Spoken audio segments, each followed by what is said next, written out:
and welcome to the Ghoul Guide Association, coming to you from the hottest day of the year so far, which is a great day to be trapped in your room surrounded by soft furnishings to record a podcast. We are your Ghoul Guides. I am, of course, Dr. Laura Nixon, and you are, of course... I was just going to say Mary, but I am also Dr. Mary Going. I'm trying to, own it a little bit more. Yeah, we spent a lot of time working for these titles. Yeah, we did. So today we are doing a Mary episode. It is our first. So you think you don't like horror? Yes. So you think you don't like horror.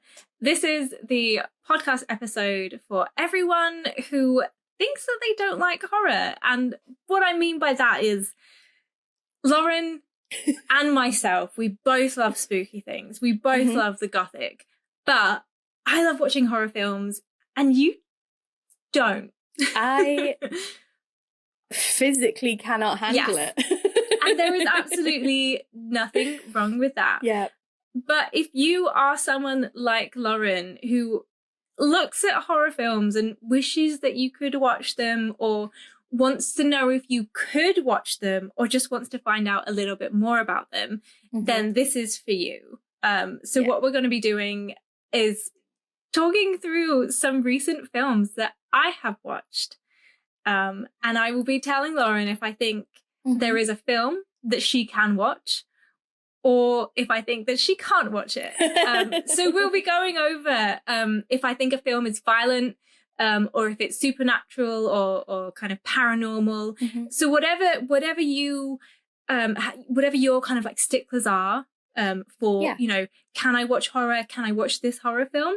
We're going to be going through that, and hopefully you can either get to the end of our conversation and be like, I know enough about that horror film and I'm done with that. Or maybe you will find out that actually I am going to give that a go.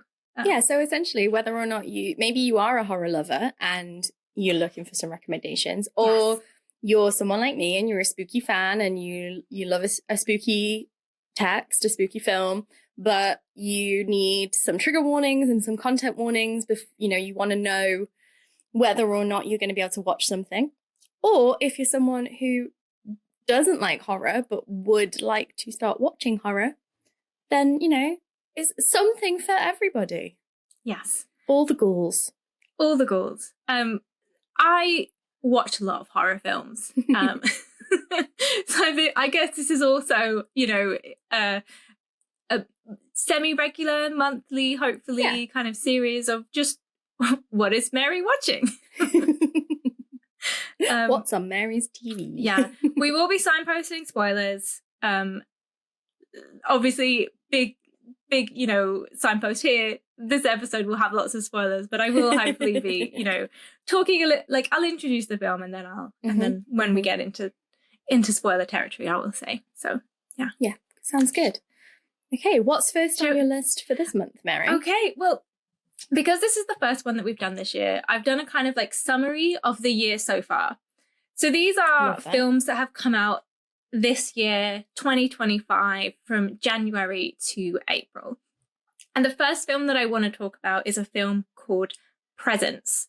So Lauren, did you hear anything about this film? Do you know? I think I have watched the trailer for this. So I watch a lot of horror movie trailers, and then what I usually do is I message Mary and I say, can you tell me when you've seen this film? So yes, Presence is definitely one that I watched the trailer for. This is a film, it's directed by Steven Soderbergh, and it also stars Lucy Liu. She plays the mum. It's the kind of, the initial plot is an upper middle class family moving into a new house. So it starts I definitely did watch the trailer. It starts with a realtor showing them around. It's your typical kind of mum, dad, son and daughter family. And the nuclear family. They're looking around the house first of all, and they move in, and then you kind of see a little bit of their struggles. So Lucy Liu stars as Rebecca Payne, the mum. Chris Sullivan stars as her husband, Chris Payne, and Kalina Liang stars as her daughter, Chloe Payne. And in order to talk about this film, I am going to have to spoil it straight away.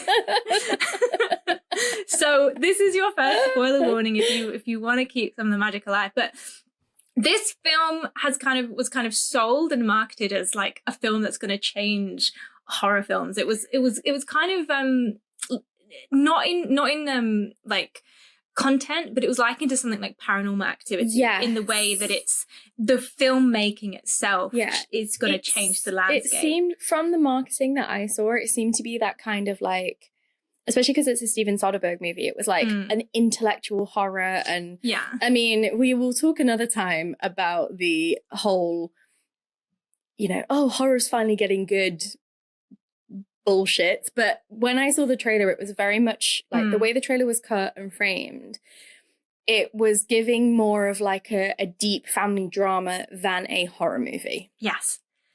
And it is exactly that. And here is the twist. So it is shot and told from the perspective of the ghost. Oh, interesting. Yes. That's quite clever. Mm-hmm. So basically the camera throughout the entire film, and it never breaks, the camera is the ghost's point of view.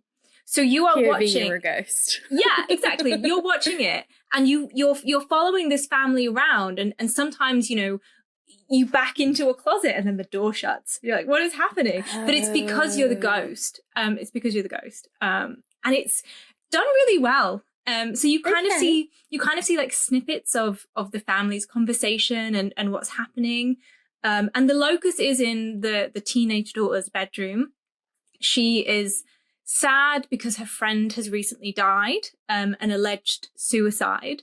And you find out, I won't spoil that, but you do find out what more about that situation. But the ghost is very much kind of, it's filmed so well because you can see that the ghost that you never see because you are essentially in that kind of perspective, but there is a connection there between the ghost and this teenage girl, and the ghost tries to be mindful and respectful and nice to we this stand a this compassionate girl. spook. Very, very compassionate. There is, I will also say, a content warning for drugs and some sexual violence and I guess date rape drugs. Which again the ghost intervenes, and there is also a violent death that you kind of see a little bit. I don't want to spoil all the film, but I kind of had to spoil that bit about it. Well, to actually recommend it, I feel like you have to give the central conceit away, because that is, I can't think of another. There's novels that do that and games that do that, like you are the ghost and you're watching. I mean, gosh, like that's something like The Lucky Bones, which is one of those novels that is a very mainstream, but it is a gothic novel. But yeah, I can't think of any time I've seen that in cinema. No, it's really well done. It's really well constructed, and I think as a kind of modern ghost story, it is very innovative.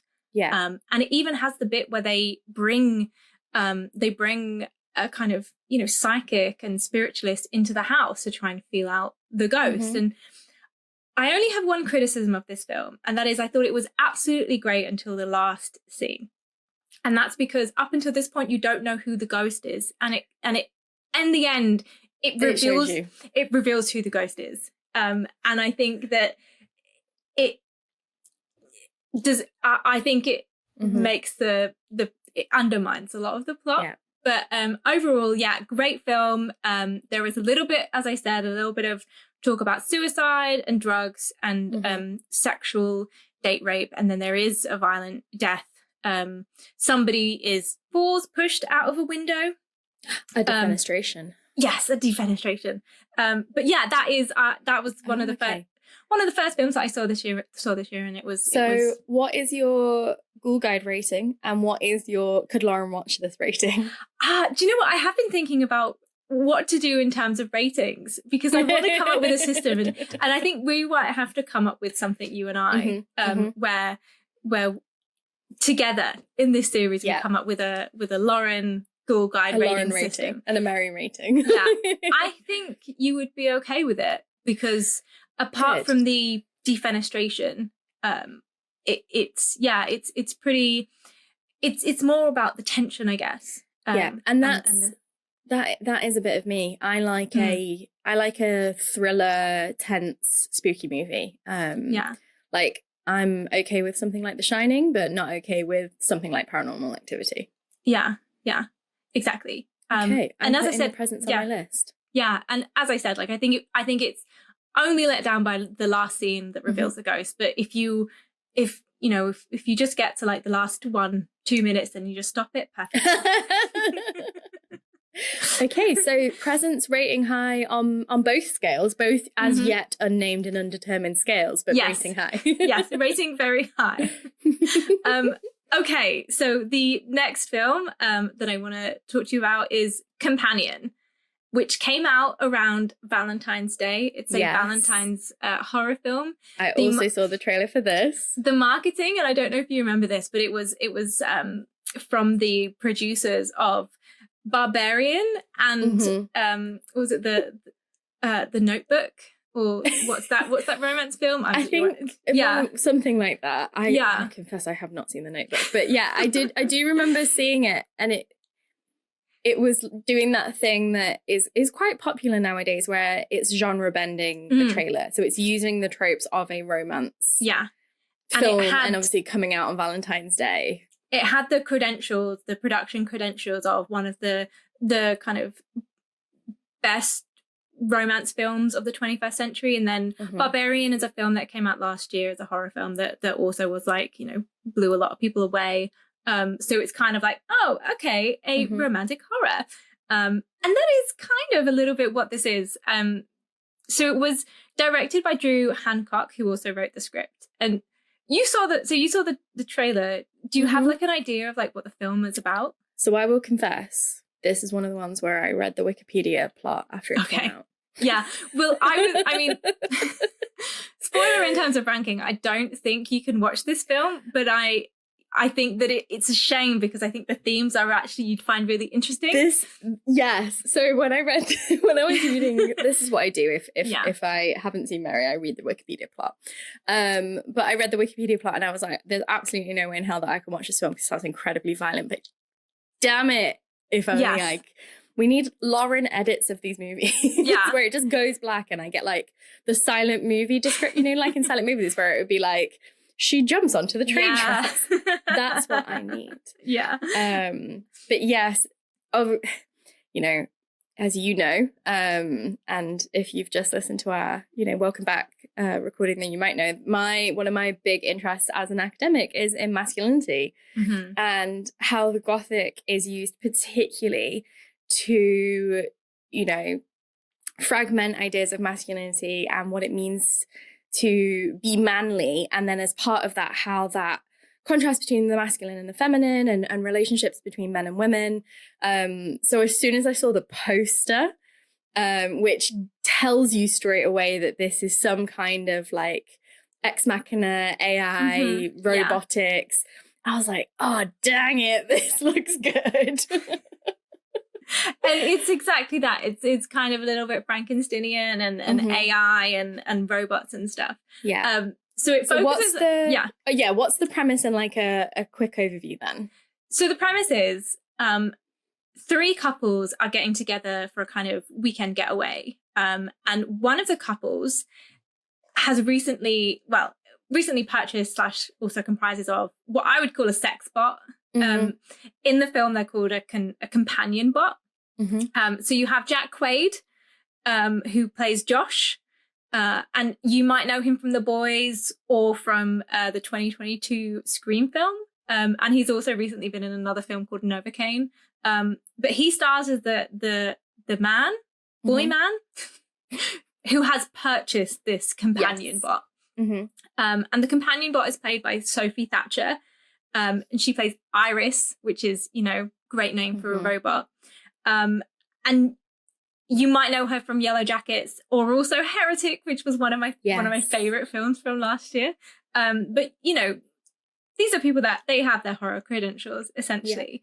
So he's taking his companion bot to meet his 4 friends, there's one of his friends is called Eli, and he's played by Harvey Gillen, who you might know from What We Do in the Shadows. And yes, and he has his boyfriend, and then there's also another. I haven't written down these names. Oh, Ellie and Patrick is the other guys, and then his friend Kat and her new boyfriend Sergey, who is a rich Russian man. He's an older man, and it's his place that they're staying at. So it's a very fancy, swanky place. And the thing to remember is that Jack Quaid, Josh, he's renting his companion bot. So he hasn't bought this outright. He doesn't have he hasn't got enough money to buy one of these things. It's on a loan. It's on a loan. Yeah. Which honestly sounds so depressing.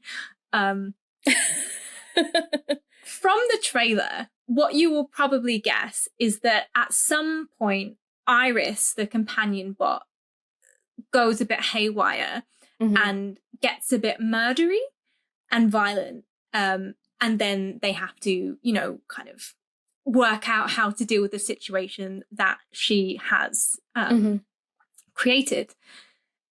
And this now is where we're going to get into spoiler territory.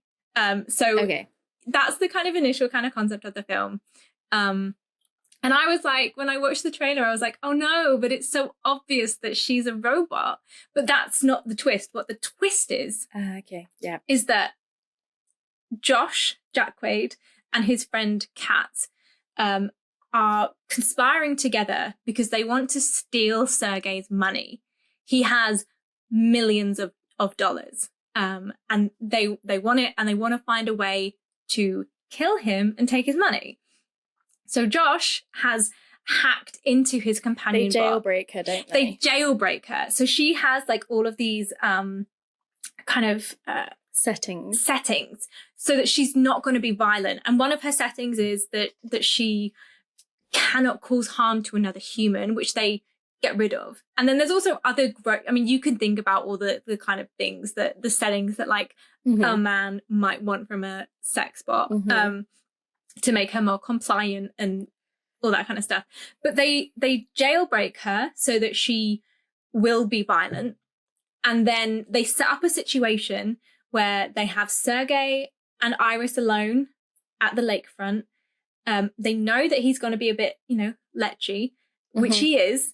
And she responds to this kind of sexual assault, unwanted sexual assault, by very violently killing him, and then returns to the house covered in blood. And then you're like, well, what do we do now? And the film explores all of this. I won't go into too much, just because if you do want to watch it, I think it is great. I will say, though, that somebody else is a sex bot. And that is really interesting because I just had no idea. Yes, I was really surprised when I read the plot that there was another robot, another sex bot or companion, as they call them. And I also thought, and again, I also don't want to spoil it if you are going to watch it, but I thought that the choice of who it is was really interesting in terms of what, from my reading, the film seems to be saying about not just identity and female sexuality and male desire, but also about structures and dynamics and internalized patriarchy and misogyny and things like that. Yeah, absolutely. And I think that what's really interesting is that in trying to solve this mess, Josh jailbreaks that other sex bot. And it kind of, there's all of these questions, as there would be with a Frankensteinian narrative and an AI robotics narrative about what makes a human, how do we define consciousness, this is another one of those films that I think is very well done, and it's perfect in exploring those through gender, but also sexuality and identity, and it's very, very fun to not to think that Josh is an asshole, because he is. Yes. Yeah. The trailer very much seemed to give you the permission to read it as camp and fun. And it looked beautifully shot as well, the colouring and everything. Yeah, it's very well, yeah, because it has that romance film kind of, you know, brightness and funness, and it does kind of start off a little bit that way, although you are a little bit like, but she's a sex bot, and that's kind of gross, and you do end up feeling sorry for Iris, but you know, spoiler, she comes out all right in the end, and there's a brilliant scene where she's approached by a police officer, and she knows that she can't lie because she's been programmed that way. But she programs herself to speak in German, so he can't understand her, which is one of my favorite scenes. That's very clever. But yeah, so if violence is not your thing, this is not the film for you. Yep. But so this one is high on the Mary scale, low on the Lauren scale. yeah, essentially. Cool. Okay. Yeah, I got the impression. I think you could kind of get the sense from the trailer, if you know film, not even just horror, but if you're a film fan, you could kind of tell that it was probably going to be really violent because of the contrast with the romance and the fashion. Like, everyone's dressed really brilliantly, the coloring. I think as soon as I saw the trailer, I thought, there's no way in hell I'll be able to watch this. No. Damn. Okay. So, all right. Yeah. Companion. Great film. Not for me. Not for you. Okay. So this next one is one of the most enjoyable films that I've seen in the cinema in a very long time. I don't know if you heard of this one, but it's called Y2K.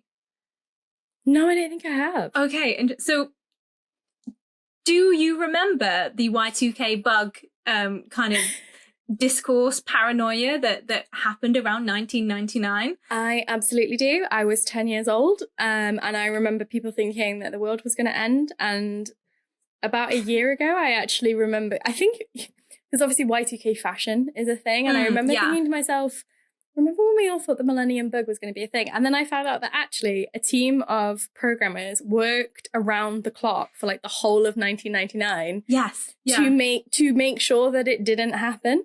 So like, yes, if they'd not done that, the traffic lights wouldn't have worked and everything would have gone horribly wrong. Planes probably wouldn't have fallen out of the sky, but like the traffic control, air traffic control wouldn't have worked. And a bunch of nerds basically saved us and never got any credit for it. I mean, shout out to those nerds. Shout out to those nerds. Yes, and shout out to all nerds. Well, maybe not all nerds, but like most nerds. Definitely not all nerds. But this film basically takes that kind of idea of the paranoia that was around the Millennium Bug, and it goes with the question of, what if the Y2K bug was actually real and it caused a robot apocalypse?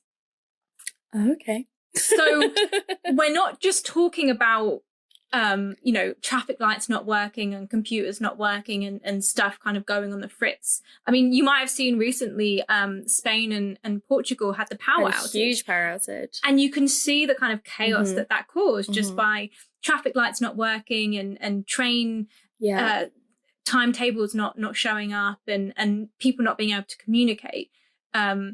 Which is essentially a little bit of what the Y2K bug was. But what if, as well as malfunctioning, technology actually kind of turned to life and gained a consciousness and then started turning against humanity and like creating huge like robot things out of like a microwave and a computer and a radio thing? So this is the question that I wanted as soon as you said this, because tech in 1999 was awesome. Yeah. We had, the bright Apple Macs, and we had like Furbies. I had a little robot dog. Like, it was so fun and brightly colored. And I know that this is not new discourse, but like I really miss the like colorful vibrancy of Y2K tech. Do you remember the original like Apple desktop computer? Yes. Oh, yeah. I wanted one so badly. We only had a desktop computer because it was my dad's like work from home computer, and I used to like to sit on it. And then eventually I was allowed like Sims and stuff like that. But I was desperate for that like bright blue Apple, and I fulfilled that by getting the bright blue iPod mini, which I saved up my my waitressing money when I was like 15. But yeah, I had like my sister had a Game Boy that was like see-through, so you could see all the like the memory board and everything and the circuits inside, and like we had all sorts of, everything was just so fun. Everything was fun. And yeah, I had a little bright purple robot dog, and he did flips, and he was great. And my sister had a Furby, and he scared the living daylights out of us. We used to keep him in the wardrobe. So I can completely see that would, one, make a really good horror movie, but also make a fun horror movie. And it's so fun. And like, I think if like, you know, me and Lauren, you're from that kind of era, or also if you're like, I guess a little, like I mean, I was like 8, 9, on that 10. Kind of that cusp. So it's kind of like, I was 2 years old. I was just a conscious baby, and I was a prodigy, but I'm so young. So I don't have the memories of it like I do with like the later kind of emo kind of strand, but like I do remember it. And do you want to know? Do you want me to describe to you my Millennium New Year's Eve outfit? Yeah. Oh my God, Mary! Right, so it was denim flared trousers. Yeah. With bedazzled. Oh yeah. And then a denim handkerchief halter top. And then a denim like headband thing. I thought I looked so fucking cool. And I remember I put Lauren, you did look cool. Thank you. That outfit sounds amazing. I had blue hair mascara, sparkly blue hair mascara, and I hair mascaraed my hair, which just meant it stuck out slightly to the side in clumps. And then I had roll-on body glitter that I covered myself in. Yeah. And I was like, I'm ready for the new millennium.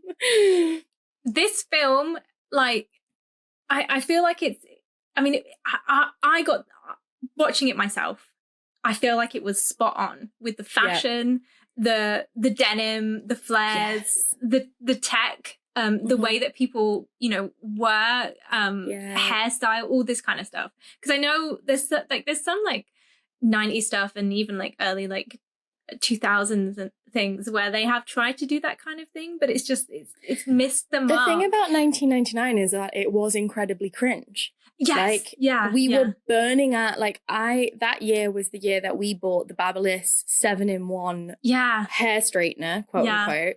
And I spent, I think on New Year's Eve, I spent like an hour crimping my hair. Yeah. And you could smell the burn. Yeah. But the thing about 1999 is that, like, it wasn't cool. Like, everything was gaudy, everything was tacky, like, everything was just, because we were just so like, oh my God, the future. Like, I do remember, I was old enough to, you know, I was on that cusp of like, child into preteen. And I remember, you know, looking at magazines and, you know, wanting to buy blue mascara and like putting lots of tiny butterfly clips in my hair. And I, you know, some of the fashion now is very reminiscent, but it just doesn't have that quite, it just was not cool. Even when it was cool, it wasn't cool. This film captures all of it, and it has like the AOL chat, and it does like all like, the dials, the dial tones and like the messages and like the emojis and the way that you'd have like lyrics in your screen name. Oh my God. Like, if this is like sparking anything in you that you're like, I want to relive this, then this film is it does have that. Although again, I'm not quite sure that you can watch it because it does have violence in it. Yeah, because even though this is the thing, like some silly horror you would think I'd be okay with because it's like it's not scary in the same way. Like I love a camp horror, but I think because it's just the visual of it, like What I think you need is for someone to go through and note the violent bits and just be like, fast forward to this, or like we can watch it together and we'll maybe as this develops, what you need to start doing is getting timestamps, and then you can tell us when to look away. I also haven't even told you the best thing about this film. And this is kind of a little bit of a spoiler. So if you wanna skip ahead a little bit, maybe do this. But I'm going to tell you what the message of the film is, because you know it's a fun horror film, and it does end up with, you know, humans succeeding and beating the robots. You know, but as our dear friend Kaya will tell you, even the silliest of horror movies has a deep message. And this deep message is how the power of nu metal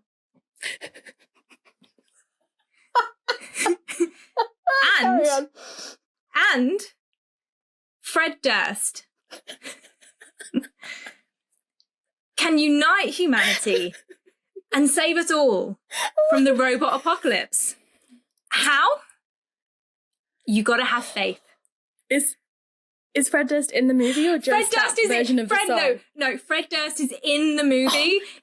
Fred Durst is in the movie as himself, and some of the teenagers are literal like metalheads. And then there's a bit, so obviously this all kind of like converges in the school where basically the robots are getting together. They've made this big, massive like robot thing, and they're putting a chip in like humans, so that they're basically turning like humans into robots. A little bit kind of Matrix-esque, you know, in that kind of way, using us for our... I think there's a Doctor Who episode like that. Yeah. Where they turn people into Cybermen. But this group of people get together, this group of teenagers get together with Fred Durst. They go there, they're trying to stop this from happening, and Fred Durst gets out an acoustic guitar and performs You Gotta Have Faith. God. And it is honestly one of the most beautiful scenes of any Please film. Tell me that at one point he says, "It's just one of those days." I can't remember, but it was honestly like it's some. So Did you know that Fred Durst was in the movie before you watched it? I can't remember, to be honest. I think I'd have lost my mind. I know. I was very in. To be honest, I don't think I did. I think I went in with being like, oh, this is just going to be like a silly robot film, and you know, I'm going with Craig because he really likes that kind of stuff, and like I could take on this, and then I came out and I was like, that was one of the best films I've ever seen. I love, because I'm into metal, and I also, you know, I think Fred Durst is really great. Fred Durst is great. He was also in When I Saw the TV Glow, which is a horror film that came out. I didn't know he was in that. Yeah, and he's very, you know, he's great as a person, and I just think it's so nice that the film essentially, I mean, I don't know if this is exactly what you're meant to take away from it, but I take away that nu metal and Fred Durst have the power to unite everyone. Especially because Limp Bizkit in particular were one of those bands that were like, when they wanted to do serious music, they did serious music, but they also never took it too seriously. Yeah. And they leaned into the jokes about nu metal. Yeah. Like, they were that band that were like, yeah, it is dumb. Like, it is silly and it is fun. Yeah. Like, similar to Sum 41. Like, they played into the funness of it. Yeah. Oh, that's brilliant. It's so good. It's honestly, like, yeah. Okay. Any particular trigger warnings for that one? Trigger warnings, mainly violence. And there are a couple of quite violent robot on human encounters. Yeah, which, to be honest, and also this present moment is quite triggering for a lot of us. And also, there is an accidental death that I feel quite bad because I laughed a lot when it happened. But yeah, there's quite a lot of violence in But it's like a camp funny horror. Cool. It's meant to be fun. That sounds brilliant. Yeah. I'll find some clips and yes. Because I think everyone needs to see Fred Durst. Yeah, we can put the links to the trailers in the show notes. Yeah. Okay, so the last film that I want to talk about, before we get onto our final section, which will be a retrospective section, is a film that has only recently come out. And this might be one of the best films I've ever seen in my life. That is a big claim. Yes. And I'm sure that you have heard of this film. It is Ryan Coogler's new horror film, Sinners. I have been wanting to talk to you about this. Yes. Since I saw the trailer. It literally came out this week, right? Yeah. Like this week or last week. I can't remember. Yeah. But yeah. I have seen the trailer, seen the poster, and I was like, is this Southern Gothic? 100% yes. 100% yes. Gothic. Quick note. Do you want to very quickly just give an explainer of Southern Gothic if anybody doesn't know what that is? Southern Gothic is a type of Gothic that is specific to South America, as you would expect. It's often very hot. A lot of it is set on plantations and deals with a lot of like racism and white supremacy, and also those kinds of like family dramas. Things like the first bit of Interview with a Vampire. Yeah. All that kind of Louisiana, New Orleans stuff. Yes. And also just anything set in a kind of, plantation southern house. Anything in the bayou, anything. Yeah. To be honest, I'm feeling that kind of today. Think sweaty, thick. Bayous and swampy swamps and all that kind of stuff. One of the best examples of Southern Gothic, in my opinion, is oh my god, the full title's gone out of my head, but you know who I'm talking about, and I've lost Poppy Z. Bright. Yes, Poppy Z. Bright. Their work is so Swamp Fever. Swamp Fever. I can't remember what it's called, but yeah, great Southern Gothic book. And this is Southern Gothic. Michael B. Jordan looks really hot on that poster. So if you want to know what it's about, it's set in 1932. And when this film came out, this film has basically been in like post-production for ages. They filmed it a while ago, and it's kind of been like stuck in post-production limbo. But Ryan Coogler did an interview where he described it as his kind of like as a horror western. And it's not a western, but I think it has all those western vibes. Yep. But with a kind of horror, which is really interesting because Hallie Steinfeld famously made her debut in like a western. A western remake. So I can totally see that. So this is set in 1932 in the Mississippi Delta. So again, like all that kind of hot southern kind of area. And as you've said, it stars Michael B. Jordan. Yep. In two roles. He plays twin brothers, Smoke and Stack. So when I watched the trailer, it took me a while to realize that Michael B. Jordan was playing two characters. I'm not very good with facial recognition and stuff, and I think it had to even in scenes where like he was standing next to each other, I was like, oh yeah, like Michael B. Jordan plays that person, and I was like, oh no wait, he plays two characters. There's two of him. And I will say, as someone who does find that kind of stuff difficult, there were some bits in the film where I was like, I genuinely do not know if this is meant to be Smoke or Stack. But they are dressed slightly differently. So they have basically just returned to Mississippi from Chicago, where they have been involved with the Irish and Italian gangs. And the way that they're dressed basically reflects what gang they had influenced. So one of them is dressed more in a kind of like Italian gang style, and the other one is dressed in a more Irish gang style. So they come back to Mississippi. What they've done is they've stolen from both of these mobs. Famously a good idea. But their plan is that they hope that that they'll think that it's the other one, and then by the time they realize it's Smoke and Stack, that enough time has passed and they're too far away. So they've taken all of this alcohol. This is Prohibition era. Yeah.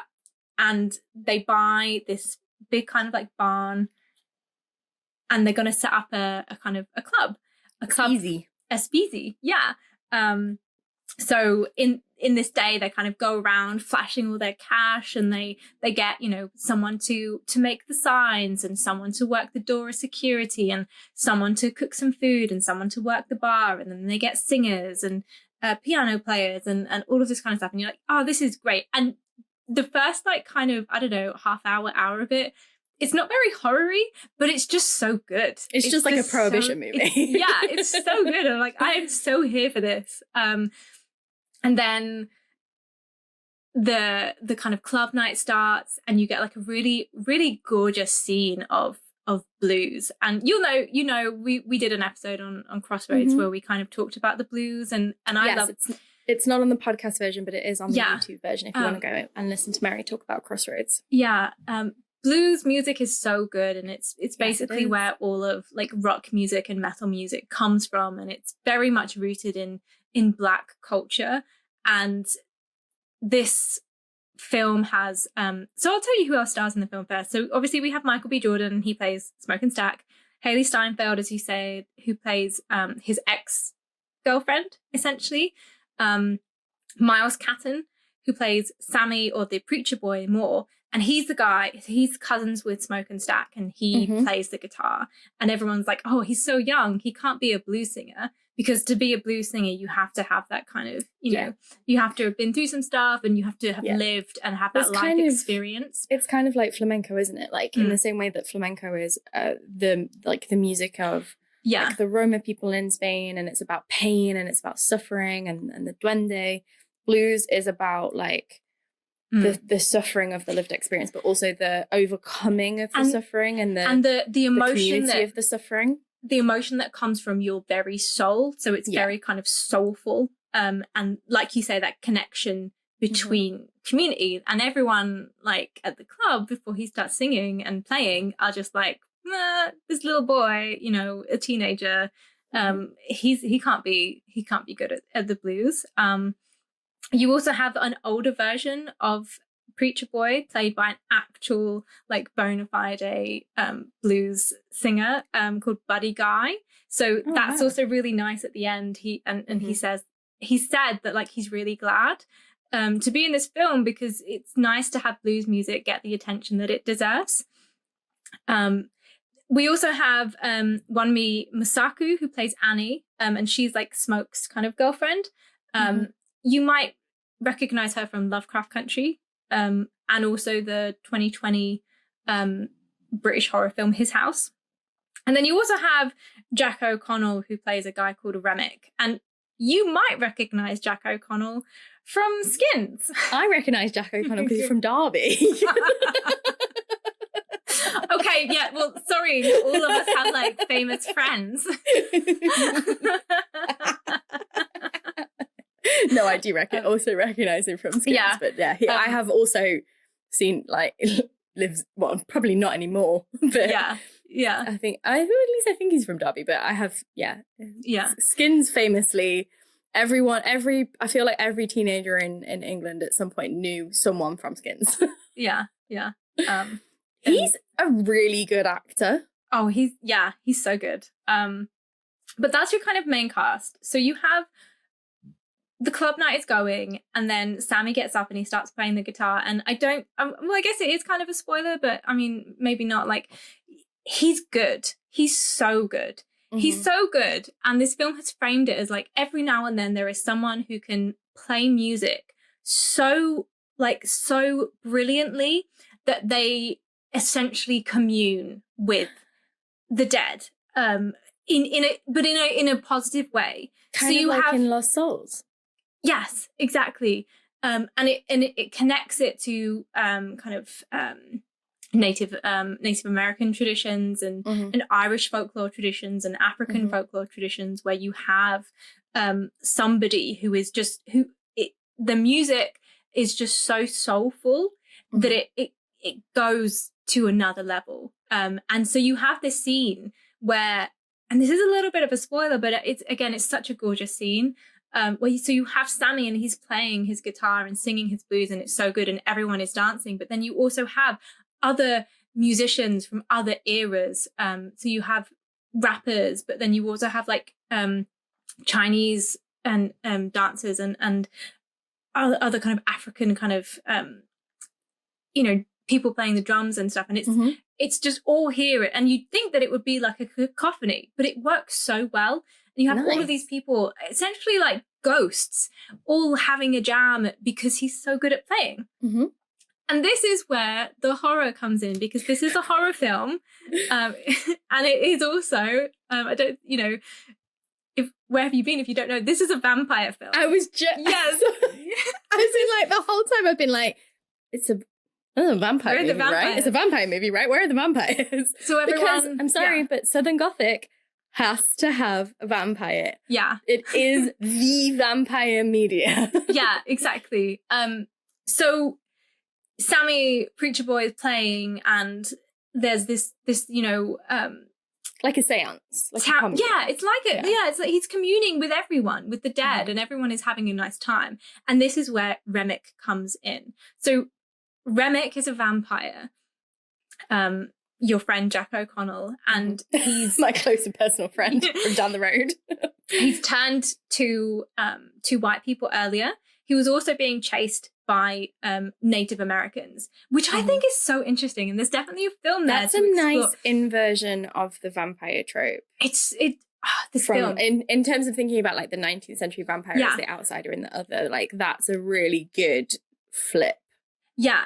So the lore of this film is that these Native Americans have been chasing Remick for a long time, and they try and warn this white couple that he is a vampire. And he's also so afraid of them. So this vampire, this 100-year-old vampire, is so afraid of these Native Americans that he is running away from them in the daylight. He's risking being killed because he knows that, they are such a big threat to him. Oh my God, it's like Twilight. But good. There's, I don't know. There are so many films that you could make out of this. Like, for example, even just like a gang film with Smoke and Stack. Yeah. I would watch that. But also like exploring this kind of Native American vampire stuff more would be so interesting. But he turns up at this house of this couple. They're a white couple, and they're also members of the Klan. And this is really important. So when Smoke and Stack originally bought the warehouse, they bought it off of this white man, and they asked him, like, are you part of the Klan? And he's like, no, we don't have that, that's not here anymore. And obviously we know that it is. And he takes their money, but there's, that kind of threat of these people coming back is kind of lingering there, and you're like, what's going to happen? And Remick has turned these two people who are also part of the Klan, and he turns up and he tries to get into this club, but they deny him. So Smoke's girlfriend, Annie, she's kind of into like African like a bear and hoodoo. Yeah, and she's like, no, don't let them in. So they don't let them in, and they don't have an invite, so they can't come in. And they're sat outside singing a kind of Irish folk song. And then Haley Steinfeld, she comes over and is like, I'm going to see if they can come. I'm going to see like what their deal is. See if they have any money, because if they can spend their money, then that's good. So she goes over to talk to them. And the thing about her is, and her character is really interesting because she is, she's someone who can pass. She's passing, isn't she? Yeah, like so she goes over there because she's like, I look white. I can pass as white. I will go over and if they don't, if it's not good, then that won't happen. Spoiler, they're vampires. They turn her into a vampire. She goes back in. Oh, so she gets turned. She gets turned. Again, spoiler, there's a great scene where she's kind of having sex with Smoke. No, Stack. One of the Michael B. Jordans. The Michael B. Jordan, and then obviously she's a vampire now, so she turns him. So Michael B. Jordan is a vampire. Yes. That makes me want to watch it more. I know, but it's so violent. It's so violent. I know, I don't. And then like suddenly like they start turning more and more people, and then eventually you get this scene, and there's another. It's another beautiful music scene, but this time it's with Irish, like kind of folk dance and river dance almost, like a line ceilidh. dancing. Yeah. and you've got Remick in the middle doing his kind of jig, and then everyone else kind of around him, and it's really interesting. And so the rest of the film is basically like, you know, what do? You have this white Irish vampire who's outside trying to get in. You don't want that. You have this kind of tussle between the brothers, one of whom is now a vampire. What do you do with that? Then obviously, you know, who knows when these white people are going to turn up from the KKK. And it's so interesting because on the one hand, like, I think it's really easy to look at Remick as a kind of, oh, he's just your stand, like he's just the same as the KKK, and he's just a white supremacist, and he is a monster, don't get me wrong, he's like he is a monster, but it's a different kind of monster, and he talks about being colonized in Ireland. I was just about to say, I'm assuming that it's that idea of like otherness, being forced to become other makes you into a monster. Yeah. And to I think other minorities as well. Yeah, and I think it's interesting because obviously like he's not a good guy, but I think like the monster is about that kind of forced assimilation and that forced like that colonial like kind of impact, and how that is the monster, because what he wants to do, he wants to save them. He warns them. He's like, you should come with me. You should let me in and let me turn you, because I know, because I've turned these other two KKK people, that a group of KKK people are going to come here at daylight with guns. So, but if you come with me, I can save you from that. He wants to save them in his version. Yep. And, you know, give them the means to live eternally and to have power. But it's a twisted kind of power, because it's not, you know, it's still that kind of like colonial it's monstrosity. Yeah, that's such a... Yeah, I mean, I'm not going to go into it because, like, I don't want to make the episode really long, but, you know, I've been doing some research for a chapter that I'm doing for an upcoming edited collection all about revolutions, like the Haitian Revolution, the Irish Rebellion, the French Revolution, because the late 1700s and the early 1800s were the age of revolutions, so to speak. And one of the really interesting things again and again and again is this idea of monstrousness and where the border is, like, because all of these revolutions were against either colonizers or would-be colonizers, or people being framed as colonizers, and like the Polish Revolution as well, Polish Rebellion.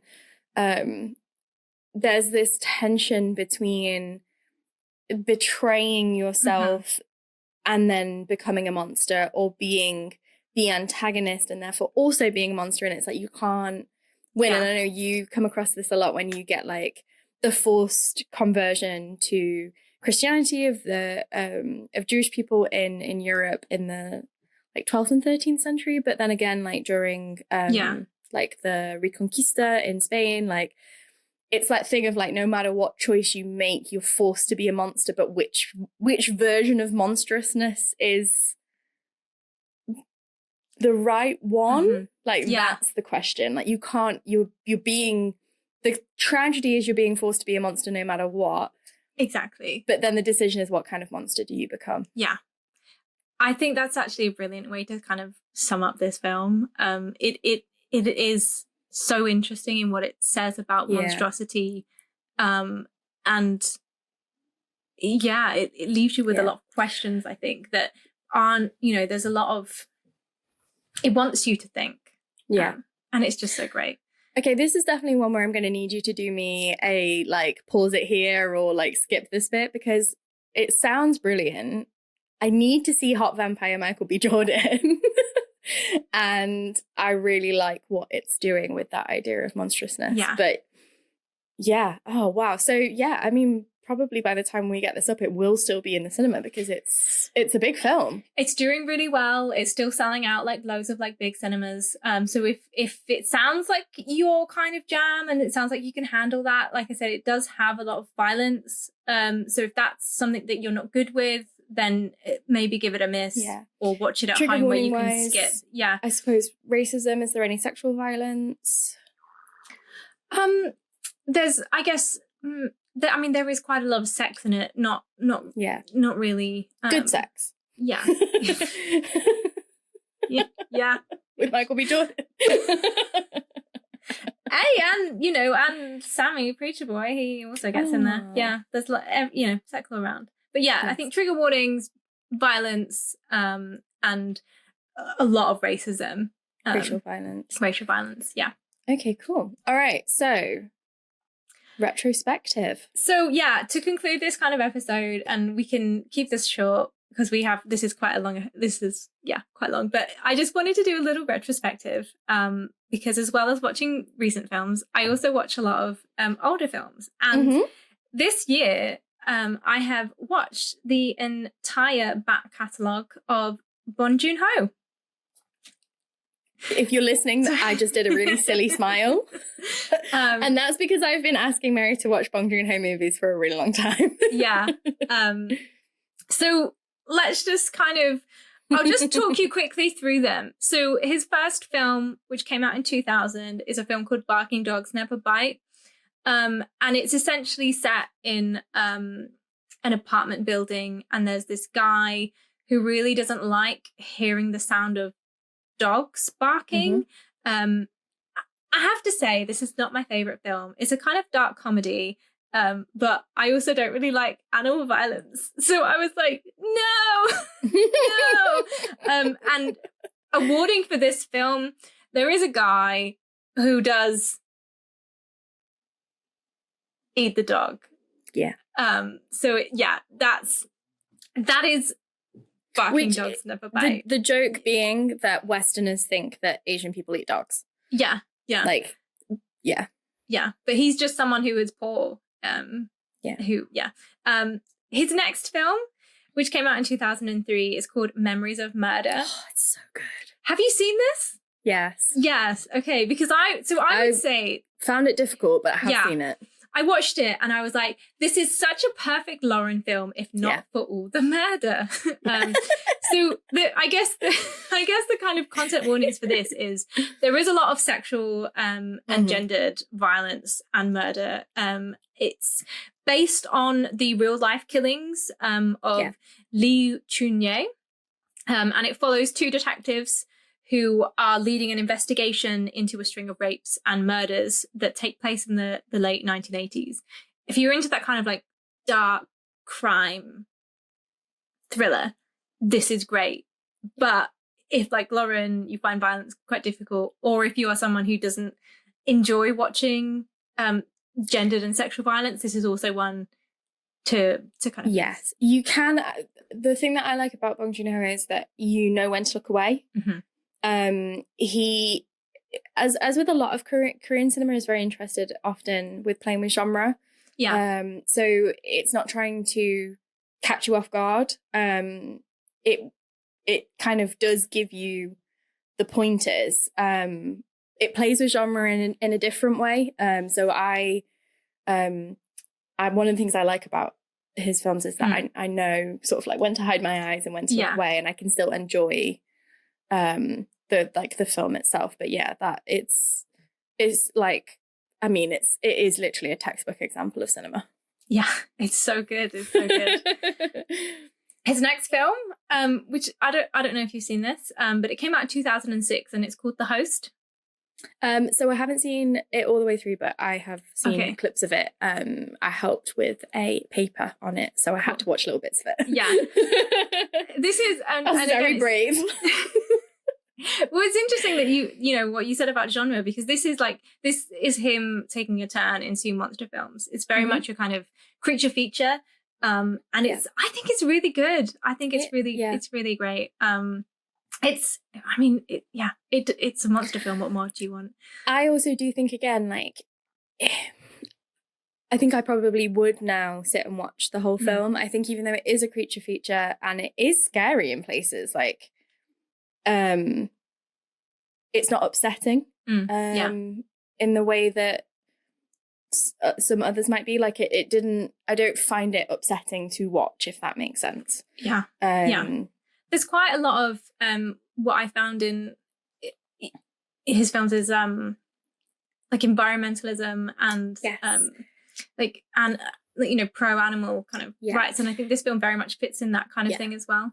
He's a very, I would say, like, if you like, this is like if you like Ghibli, if you like Hayao Miyazaki, you will probably like Bong Joon Ho, because they have the same sort of like socio-political, ecological stance. They're both wryly funny, and in the same way that some Ghibli movies are really darkly disturbing, they're also really beautiful and really enjoyable to watch. And I think they have a similar approach to creating narrative. So the next film is Mother, which came out in 2009. I enjoyed this film. I wasn't really entirely on board with it, but it's interesting. It basically follows a mother who has a disabled son. He's intellectually disabled, and he's accused of murdering a young girl. And she thinks that that's not true, and she basically investigates this herself to try and find out who the real killer is and to get her son freed. So yeah, I think it's really interesting, and I do like that he has, he is focusing so much on women, and it's an interesting kind of depiction of being a mother. But yeah, is this one that you've seen? Not for a long time. I think Mother I watched after Okja came out, and was a bit like, oh. Because it wasn't what I was expecting. No, Okja is more like the host, I guess, whereas this one it's more like memories of murder. And it's very much, if you watch a lot of, K-drama isn't a genre, it's literally just but if you are someone who's watched any thriller or like the more political drama, like K-dramas, it picks up on a lot of those themes of like the real structural inequality in the Korean system, and a lot of the way that the Korean imperial system and the American occupation has come together to form some really troubling systems. Law enforcement in both this film and Memories of Murder do not come across very well. You know what's really interesting is I watch a lot of K-drama. In the last 2 years, there's been loads of K-dramas where the bad guy is a corrupt prosecutor. And it only occurred to me during the impeachment that it's because of the former president, because he was a corrupt prosecutor. There's some interesting narratives around law enforcement and the way that the prosecution system works. It very much leads into that. And speaking about all those kind of political and class conscious themes, his next film, Snowpiercer, which came out in 2013 and stars Chris Evans. So this is a kind of Chris Evans looking so dirty but so hot. Like, and famously, one of my favorite ever review of Snowpiercer was a woman on Twitter said, or maybe it was Tumblr, I think it was Twitter, said, I would risk the STI for that man. My favorite review. So I watched these. I hadn't seen any of them before, and I watched these in chronological order. And I have to say, there is something kind of spatially about Snowpiercer that I also then, when I watched Parasite, I was like, I see what you're doing there. Snowpiercer is so it's set on a train. It's in a kind of post-apocalyptic world where adaptation of a French comic. Yes, the world is basically the world as we know it is gone. It's covered in it's a world now. Snow and ice age. Yes, it's just snow and ice, and everything else is dead. And outside this train, it's so cold that you go out there and you would freeze to death in an instant. But someone has designed this train to kind of pierce through the snow, but also to be a kind of a microcosm of humanity and society. And again, like think about it spatially. Titanic. But thinking about it spatially, at the back end you have the poor and the workers. In the middle you have some middle class kind of people, and then at the front you have like all the rich people who can do whatever they want and eat whatever they want. And at the back, like the poor people, they're rationed like this weird like gelatin like food. But like there's actually like there's fruits being grown on this train. They just can't. They have like a whole frozen cow. Yes, and it's very interesting about what it says about class. And basically in this film, if you like Chris Evans and if you like actiony stuff, it's him going from the back end to the front end, fighting his way there as in a kind of mini rebellion. But then twist, you find out that twist, spoiler, you find out that this has all been orchestrated by the people at the top who have been collaborating with some individuals in the back. And it's all about how the class hierarchy is a scam. It's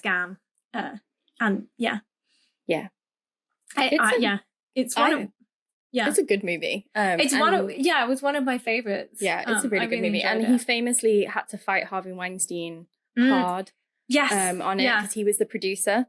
And some of the scenes that aren't in English, it's because Bong Joon Ho was like, well, he doesn't know what they're saying, so he can't get rid of it. This is the one as well where he said that like he made up a story about something in the film having like it's like a family heirloom, or it has like all this significance. I think maybe it's like a sword or something. And Harvey Weinstein was like, "Oh, okay, right. Well, I won't cut that scene then." And it's like, it's not. It's just made it up. It's a really. If you have seen Parasite and you haven't seen Snowpiercer, watch Snowpiercer. Yeah. Although again, if we're going on the kind of violence, it's super violent. It's super violent. I think, and as I say with Snowpiercer, I know when to look away. Yeah. Like I know when to look down. I know when to like look. I did go to see Parasite in the cinema, but like I don't go to see his films in the cinema usually. Yeah. Because I want to be able to like go to the toilet, look away, Yeah. make my cup of tea while because he is very interested in the craft of cinema. So it's generally, apart from one or two scenes, but even then, if you know his cinema, you know when to look away. Like but it's more of an action violence than a horror violence, which I find a little bit easier to like separate myself from.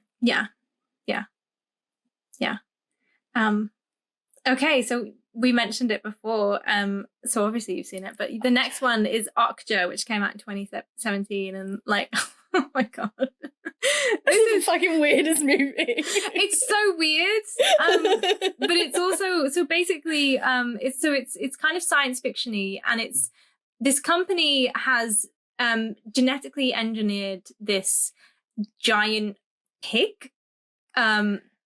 It's like a pig hippo thing. Yeah. It looks like Mudang. If you but like so big, really big, like the size of like like an elephant. Huge. Yeah. And obviously, like the whole point is that like they've been designed so that they can address food shortages, and so that this can be something that like they just create, and then we have like all this meat, but then this little girl has been like raising this Okja from like a little tiny baby into like a big thing, and they have this very sweet relationship. It's almost like Okja is like a dog, like a companion, like an animal companion, and the company takes Okja back to go into the kind of food processing, and it's her journey by way of animal rights vigilantes to kind of get Okja back. And it's very it's very, I mean, it will put you off eating meat if you don't already not eat that. It's kind of like it's almost nostalgic, isn't it, Okja? Like it reminded me of a lot of like 90s kids movies, even things like Lilo and Stitch. Like it's got that kind of like, it's sweet. It's so sweet. And then it's also so horrific. And I think that sweetness makes the horror so much more like visceral. Definitely. And then Parasite, obviously this is where, I guess what everyone kind of brought him to attention. And just in terms of what I was saying about the spatial, there's literally a scene in the film where it's raining. And all of the kind of rain and garbage is just flowing down.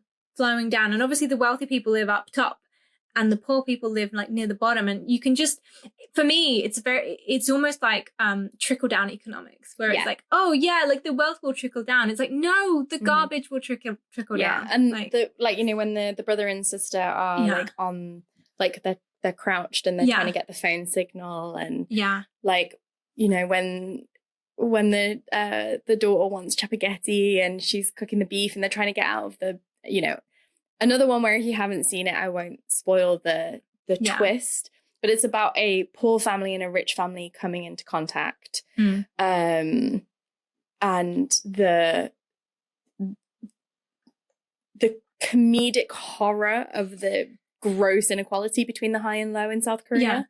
This film was like meant to be a dark comedy. So it is meant to have that kind of that humor. And I will say, so I'm fine with pretty much most horror. What I actually find really difficult to sit through is stuff that makes me feel anxious.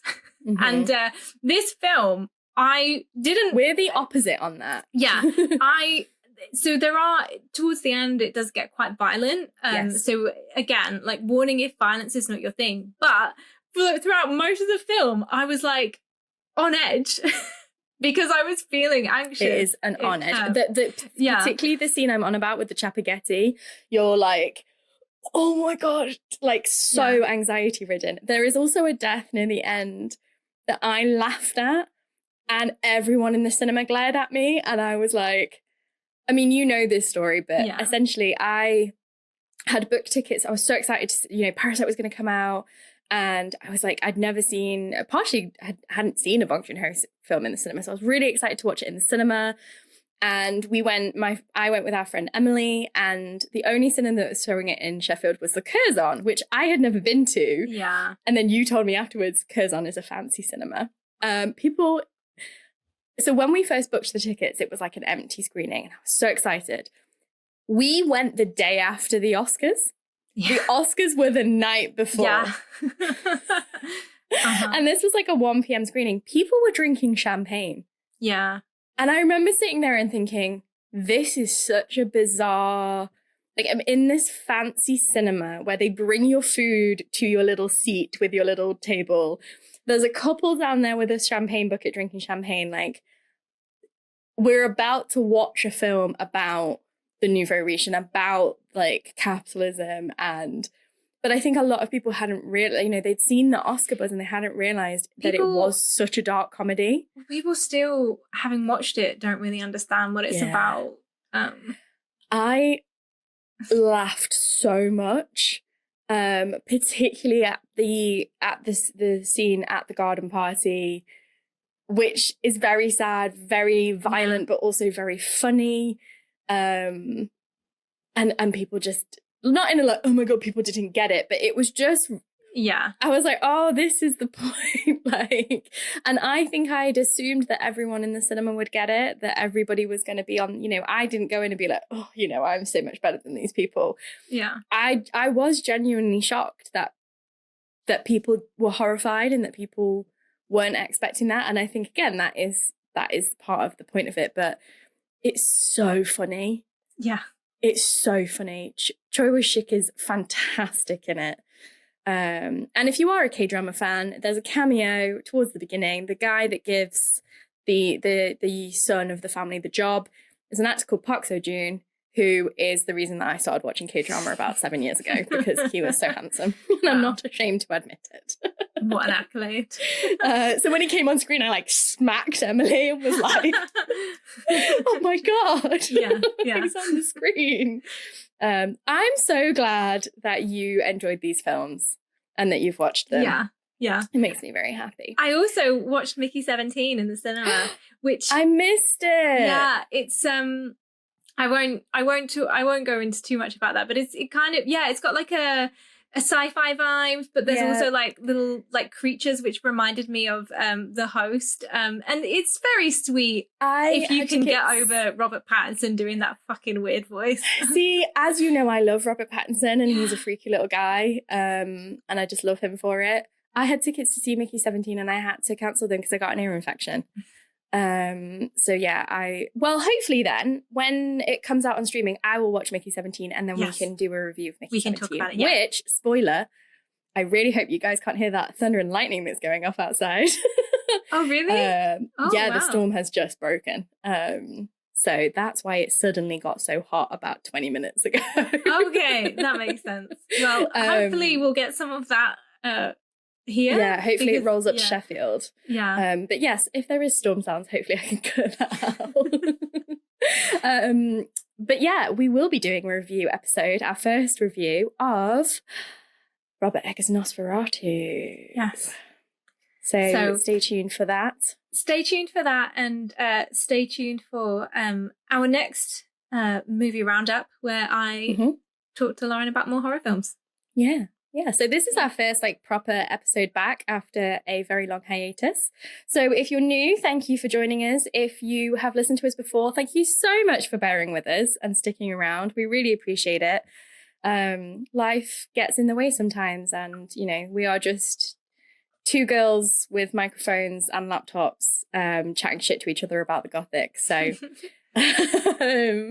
thank you very much for listening, and in the meantime, stay safe and stay spooky. Stay safe and stay spooky.